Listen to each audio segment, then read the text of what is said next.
don't just stop working out because your life has changed. You just change it along with your life. Hey everybody, it's Becky. Welcome back to my channel. Today I'm going to be sharing with you guys how I find time to work out. On Monday, I shared my 10 best workout hacks for getting fit and healthy, and I wanted to make another fitness video today so that when the new year comes next week, and if you want to lose weight and you have health and fitness goals for the new year, then I wanted to have these videos up for you guys so maybe they would already motivate you and give you some tips and tricks that you can use to help you lose weight or just be more fit and healthy. But today I wanted to share with you guys, if you're a busy mom like me, you might be struggling to think, I don't have time to work out, and so I'm not going to, and I'm just going to be unhappy with my body, or I'm going to be unhappy with my fitness level or my endurance or whatever it is. I'm not going to lie to you, it is very hard to find time to work out, and it's very easy to tell yourself that I don't have time because I have this, this, and this to do. And that's true. I have felt all those things, and I still every day sometimes have those feelings of I don't have time to work out today. But you have to make it a priority. If you don't make it a priority, it's not going to happen. So I am a stay-at-home mom.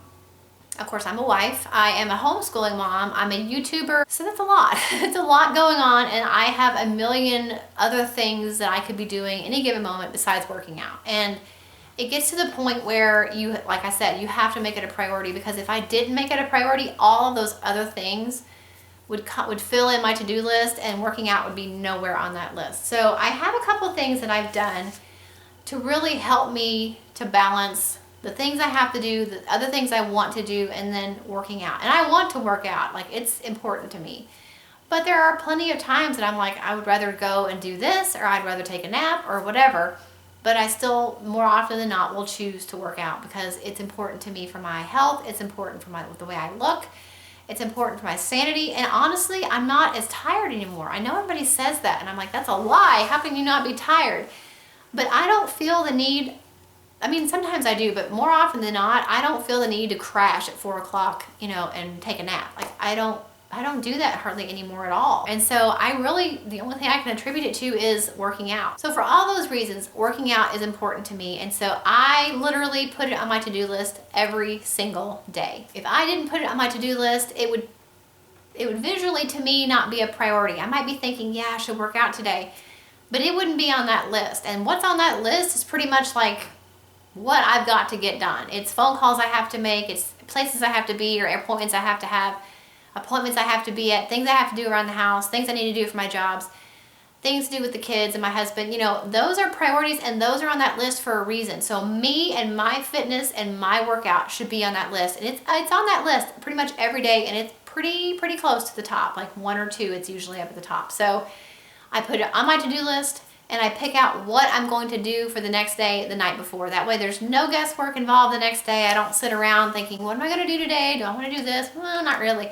No, I have picked it out the night before. I know exactly what I'm doing. I know exactly how long it's going to take if it's a video, and I don't have any guesswork. I don't have any excuses, and it usually gets done 99% of the time. If it's on my to-do list, it's going to get done. Another way that I find time to work out is to cook once and eat twice. I talked about this in the video I did with Cass a couple weeks ago. It was the time-saving hacks for moms. I'll link it down below. But I talk about how that I like to cook once and eat twice. I don't do freezer meals necessarily, but I will try to cook enough on one day so that the next day we have leftovers. So really I'm only cooking 3 or 4 days a week, and that comes in really handy on those days when I'm just heating something over. It makes it really easy to get my workout in when I've already got dinner taken care of, and I don't have to worry about rushing home from an appointment or finishing up school and going and making dinner, because on those days dinner is already taken care of. If it's not a night that I have leftovers, then I will try whenever possible to start dinner before I work out, and I'll work out while dinner is cooking. So if I'm making, baked chicken, I'll go ahead and get it all ready, put it in the oven, and then go start my workout. If it's something that's going to take not as much time as my workout does, I'll tell my oldest daughter, like, hey, in 10 minutes, go put this in the oven and set it, for 25 minutes. So that way it is cooking while I'm working out, and then as soon as I'm done working out, dinner is already ready. If you have kids like me and you want to work out at home, I know a lot of people think they can't work out at home because the kids are in the way, and it depends on the age of your kids. The season of life that I'm in, I have a 12-year-old and a 6-year-old, so that's really nice. But even when my kids were younger, you don't have to work out for hours and hours. I mean, even if you worked out for 20 minutes, it's better than nothing. Get a good workout in 20 minutes. And it's usually easy to find other ways to keep your kids busy while you're working out. So if you have younger kids, it could be during nap time. In my case, my kids don't take naps, so they will do their chores. They might finish up any schoolwork they didn't get done, or they will play. I mean, that is their time to play without me involved.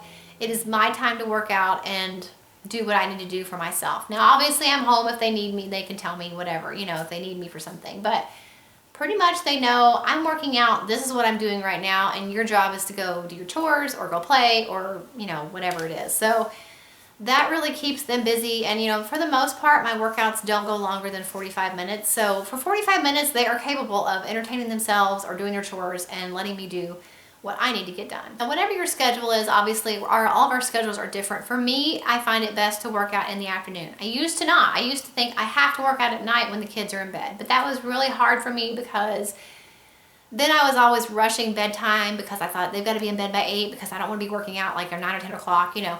And so I was stressing out about that, and then I would get my heart rate up way too high, too close to bedtime, and I couldn't sleep. So I have actually switched it now. For the most part, I always work out in the afternoon. Usually it's between 3 and 4.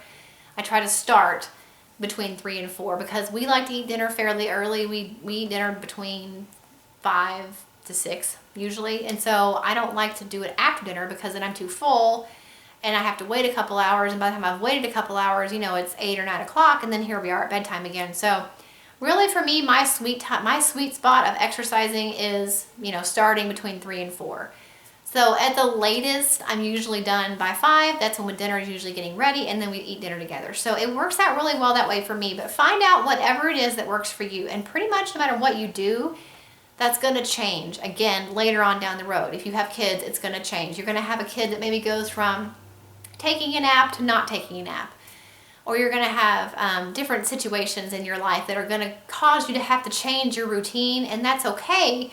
You just have to be able to roll with the punches. You have to be able to think, okay, you have to have working out and your health so much ingrained in your brain as a priority on your daily to-do list that you have to think not if I can work out, but when. Now that my situation has changed again, when am I going to work out?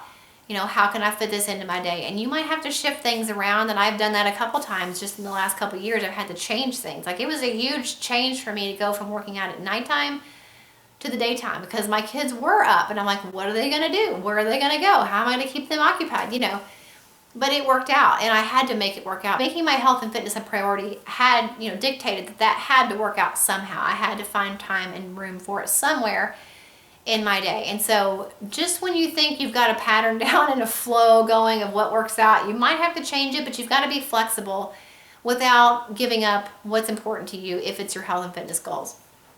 So just make sure that you're making it a priority. Make it a priority, put it on your to-do list, and be flexible to change it and roll with the punches. When your kid's situation changes and you have to change your workout schedule, be flexible to change it, but not completely give it up. I think that's really important. And that's how you maintain long-term, you know, weight loss, is because you don't just stop working out because your life has changed. You just change it along with your life.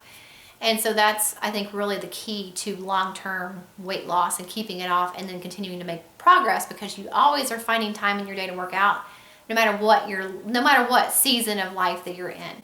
So I hope this was helpful for you guys and gave you some tips of how I find time to work out with all the stuff that I have going on in my life. I feel like my life is really busy, and I feel really proud of myself that I make time to work out pretty much 5 days a week. It used to be 6, but I really try to keep it at 5 now. I try to take the weekends off whenever possible. At least Saturdays usually I take off. But I'm really proud of myself, and I feel dumb saying that, but you know, I should be. And it's been 3 years now that I've lost weight. I've kept it off. I've continued to make progress. I've continued to challenge my body, and I have continued to make time for myself and my health and fitness by changing my schedule whenever it was necessary and changing up what I did. And I think that's important, and that says to me that I'm important. You know, that sends a message to myself that I'm important, that I've made myself a priority in this regard, and I'm going to take that time a little bit every day, pretty much every day of the week, to do this for myself. And I think it sets a good example for our kids too. When they see that we're taking time for ourselves and we're making health and fitness a priority, I think that's good. I think it's going to set them up for a lifetime of, you know, good health and fitness in their lives as well, because they have seen growing up that I made it a part of my life, and hopefully they will make it a part of their life. So I think it's just good for everybody all around. So I hope you guys enjoyed this video. It gave you a little bit of an insight into how I manage to work out every day, along with all the other things that I have going on. If you have any tips and tricks that you want to share for how you find time to work out when you're super busy, let me know in the comments below. Make sure you like this video if you liked it, and don't forget to subscribe. And if you missed Monday's video, make sure you watch it. I feel like there's some really good tips in that video as well for how to lose weight and how to maintain it and how to continue to make progress. So make sure that you check out that video in the description box below if you haven't seen it yet. And I will see you guys in the next one. Bye.